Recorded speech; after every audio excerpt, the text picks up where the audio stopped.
আমি যখন তোমার প্রতিটি মিথ্যে অজুহাত বিশ্বাস করে যাচ্ছিলাম, তখন তুমি আড়ালে হাসছিলে। আমার বোকামি দেখো, তুমি অন্য কারোর সস্তা প্রশংসায় ভাসছো ঠিকই, কিন্তু দিন শেষে যখন একা হবে, তখন আমার ওই নিঃস্বার্থ টানটুকু তোমার কাছে পাহাড় সমান বোঝা মনে হবে। তুমি শুধু আমার বিশ্বাস ভাঙনি, একটা জ্যান্ত মানুষের অনুভূতিগুলোকেও খুন করেছো। কাউকে ছাড়া বেঁচে থাকা যায়, কিন্তু কারো সাথে বাঁচার স্বপ্ন দেখার পর তাকে ছাড়া থাকাটা হলো তিলে তিলে মরে যাওয়া। এক ব্যক্তি আমার সঙ্গে চালাকি করে খেলে খেলে গেল, আমার সাথে প্রতারণা করে আমায় প্রতারক বানিয়ে চলে গেল। আমি কাউকে ব্লক করি না জানেন, তার কারণ হলো এটাই, মন থেকে উঠে যাওয়ার মানুষ চোখের সামনে থাকলেও নজরে আসে না। স্বার্থপরদের মনে অতীত বর্তমান ভবিষ্যৎ বলে কিছুই থাকে না, যা থাকে তার নাম স্বার্থ।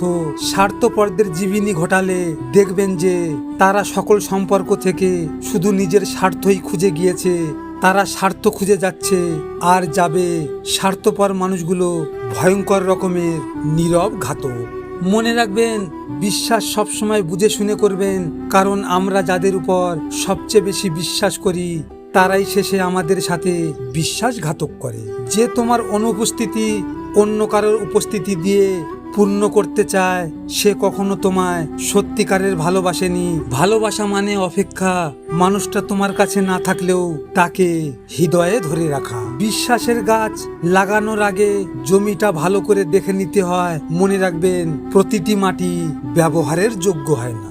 আমি তোমাকে আঁকড়ে ধরেছিলাম বিশ্বাস দিয়ে, আর তুমি আমাকে ছেড়ে দিয়েছো তোমার সুবিধার সময় দেখে। আমি ভালোবাসাকে দায়িত্ব ভেবেছিলাম, আর তুমি সেটাকে বোঝা বানিয়ে রেখে দিয়েছো।